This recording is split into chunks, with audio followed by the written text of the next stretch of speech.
Expectations are sky high for Wonder Woman, which hits theaters this Friday. In today's Entertainment City, the stars tell TK why the buzz is worth it all. Stay here. I'll go ahead.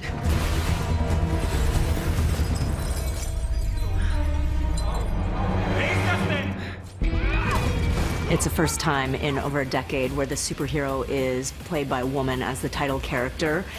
Gal, you as a mother of two little girls, how much more significant was it for you to take on this role? It's very important, I think, for all of us, everyone, men and women, that, you know, our kids have a strong female figure to look up to. Just like boys has Superman and Batman, I think that girls and boys should have a female figure. I love the concept that we were seeing the world through her eyes, and that her message is simple, profound. Love conquers all. Yet there's this complexity to the problem, which is mankind, and mankind's desires and the threat of war. Millions would die. The war would never end. I really love the fact, quite honestly, you know, I think we see so much violence in this world, and I'm part of this problem is putting violence on screen. What Gal shows and what this hero, Wonder Woman, shows is the flip of this kind of very ancient biblical eye for an eye kind of thing, which is, what is it like when revenge is coupled with compassion and love and insight and self-awareness.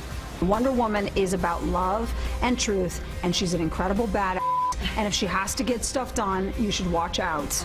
But that's not her objective, is not mean or hateful or angry. It's powerful, but grace and power. Wonder Woman brings all of that grace and power to theaters on Friday. We'll have more from TK's chat with the superhero cast leading up to the release this week on Entertainment City.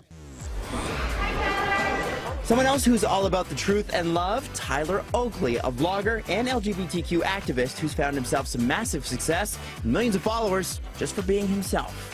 He was north of the border this weekend to take part in Inside Out, Toronto's LGBTQ film festival. Terry Hart caught up with him to talk about his influence. You reach so many people with your YouTube channel. You've changed lives with your YouTube channel. And now you're here at Inside Out. Why was this a festival that you wanted to come participate in? Well, I love the concept of celebrating creations. Even though sometimes what I make on YouTube can be more frivolous, there's opportunities to dabble in both serious and silly. What movies or TV or art influenced you? Did you see yourself in when you were coming up and then coming out? See, that is so hard to me because when I was growing up, I couldn't really relate to much. There was like Will and Grace, and at that point you were Will or you're Jack, and it's like, okay, well, what if I'm not either of those? And what I love about YouTube or platforms like that, especially on digital platforms, is that you can find stories on your own. You don't have to wait for, you know, the 10 movies that come to your movie theater and hope that there's something there that you relate to. Thank you, Terry. And coming up on Wednesday in Entertainment City, we're going to have a chat with Robert De Niro about bringing the luxury of Nobu to Canada.